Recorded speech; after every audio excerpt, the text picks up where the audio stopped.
Hi, my name is Ronan Bauer. I'm with Moriyama Tashima Architects, and we're the architects here on the job for the Niagara Falls History Museum. I'm going to talk a little bit about our approach to the design of the museum.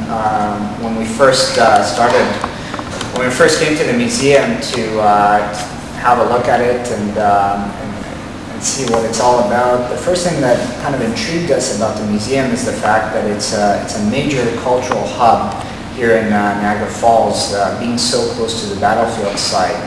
And one thing that we noticed is that the museum was missing a kind of presence on the street, and for being such a significant place.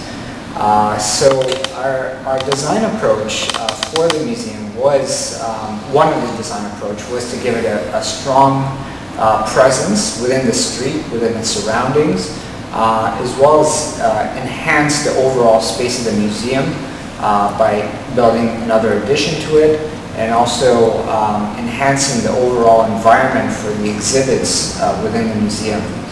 The museum originally was housed in this existing building, which was a town hall built in the late 19th century. And at the time when we came, the facilities were not quite up to par with what museum standard needs, what the exhibits need to be at. So what we decided to do is to build an addition to the museum and house basically all the exhibits that were originally in the old building within this new addition. And we basically divided the building into two different programmatic parts. The existing building would become more of a public zone, which would house a theater, a gift shop, and certain other amenities, a research room, for instance, and as well as the administrative part. And we moved all the exhibits which were originally in the old building to the new addition, which houses basically the permanent gallery, the temporary gallery, and a storage facility in the basement. In terms of our design, in order to make the building have a stronger presence, what we've done with the addition is we extended it as far as we can to the street front. The existing building is set back from the street by about 12 meters or so. So driving up and down Ferry Street, you really kind of lose the building. You don't get a sense of it because all the other buildings around are pushed all the way to the sidewalk.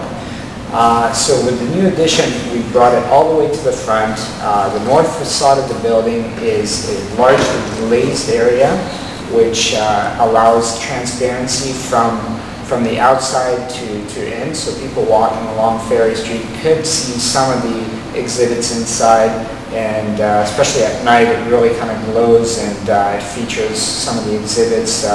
In the front of the museum, we have the War Vacant 12 exhibit, which is a major feature of this museum.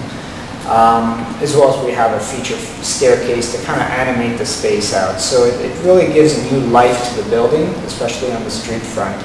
The other thing that we did is we created a strong connection between the museum as well as the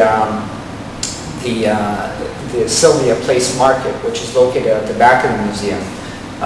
Before, the museum had a two-story addition, which kind of turned its back to the market.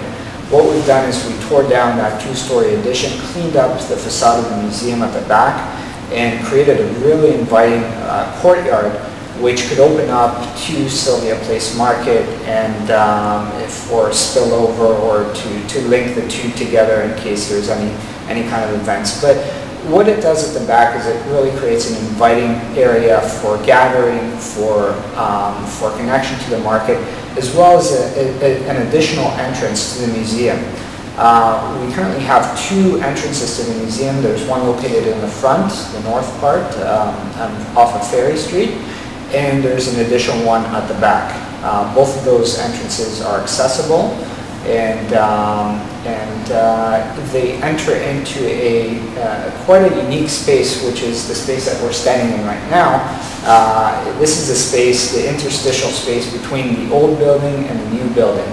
And this space is a very unique space because what we tried to do is we tried to kind of frame the west facade of the existing building and create a really kind of a unique and an inviting space. Not only is a lobby space, but it can be used for receptions. It's a fairly lit space. It's got skylights throughout the whole space, so you get a lot of natural light. And the most beautiful thing about this space is, again, the facade of the old building, which we preserved. Throughout the building, you got some really amazing exhibits. We have on the ground level the War of 1812 exhibit, which is a permanent exhibit, and then on the second level that features staircase that takes you upstairs, and it features some of the other collections which the museum houses. On the ground level as well, we have a temporary exhibit located off of the lobby space, and yeah, these spaces are going to be quite remarkable once everything is in, and yeah, there's quite a lot of interesting things in the museum, and hoping everyone will come and enjoy it and take it all in.